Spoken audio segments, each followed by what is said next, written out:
Bonjour à toutes, donc je me présente, Ève, et je vais vous faire régulièrement des petites vidéos, alors parfois avec des projets, et je vais surtout essayer dans un premier temps avec des petites astuces, les petites choses qu'on recherche toutes pour améliorer notre créativité. Aujourd'hui, je vais vous montrer comment faire des fondus avec deux feutres de couleurs différentes sans aucune trace. Alors, bon, je suis démonstratrice Stampin' Up, donc j'utilise les produits Stampin' Up. Cette astuce fonctionne avec tous les feutres à alcool, je ne vous montrerai pas, mais vous pouvez l'adapter. Après, si les feutres vous plaisent, n'hésitez pas à me contacter. Donc, je vais faire avec un petit tamponnage, ce qui va permettre de bien voir le fondu rapidement. Donc j'ai pris un petit oiseau, c'est le petit oiseau du lot Belle Courbe. Voilà, ils sont très bien. Donc je le tamponne, ce sont des feutres à alcool, donc avec de l'encre à eau.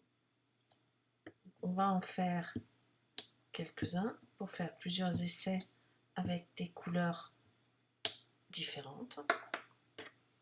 Donc je referme mon encre, surtout refermez-la bien rapidement à chaque fois. Donc après, vous prenez deux feutres. On va prendre ces deux-là. Donc c'est tarte au potiron clair et brune dune claire. Ce que je veux, c'est que la tête de l'oiseau, le haut de l'oiseau soit en tarte au potiron. Donc je prends mon feutre tarte au potiron, côté pointe fine. Et je mets les deux pointes l'une sur l'autre pour que l'alcool se transfère pendant 5 secondes. 2, 3, 4, 5. J'ai été vite parce que je l'ai mis avant de commencer à compter. Et j'y vais doucement. Alors, il faut y aller doucement parce qu'on ne peut pas revenir sur son travail.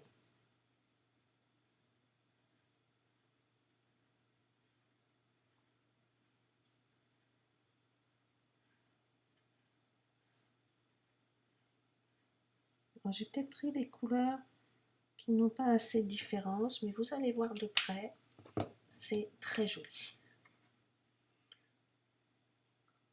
Hop. Voyez le fondu entre les deux couleurs? On va essayer avec le rose. C'est le flamant fougueux.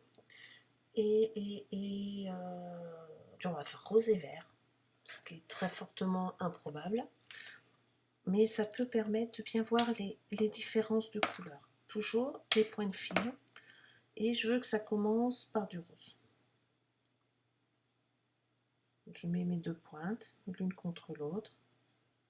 1, 2, 3, 4, 5. Et quand on regarde sa pointe, alors je ne sais pas si ça va se voir à la caméra, si vous le voyez, on voit bien que la pointe est rose. Et on y va doucement. Il y a un très joli rose.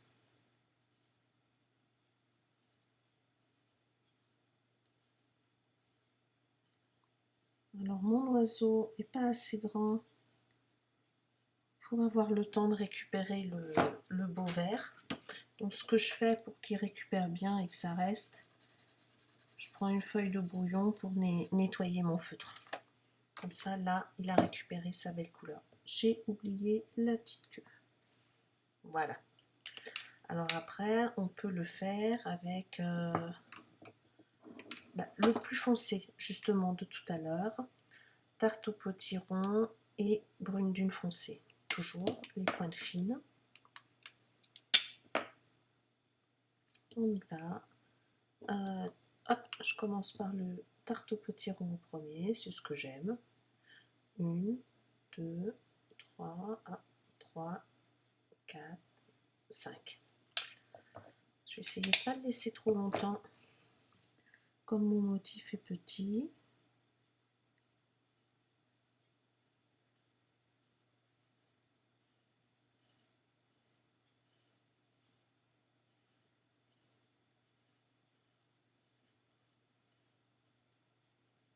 Voilà, je vous le rapproche et on fera le dernier avec, on va peut-être changer de couleur, vous voyez,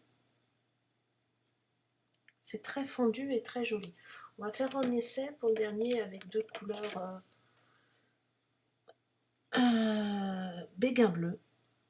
Je l'ai pris en foncé et je vais prendre le magenta en folie claire. Donc là, on va sur du rose et du bleu. On commence par la tête. On va faire en rose, la tête en rose. Donc on y va. 1, 2, 3, 4, 5. On va voir si c'est assez.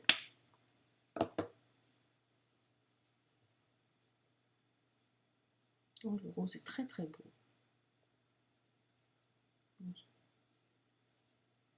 On voit, ça passe au violet. Je ne suis pas sûre qu'on verra bien du bleu, mais ça nous fait un très joli petit oiseau. Voilà.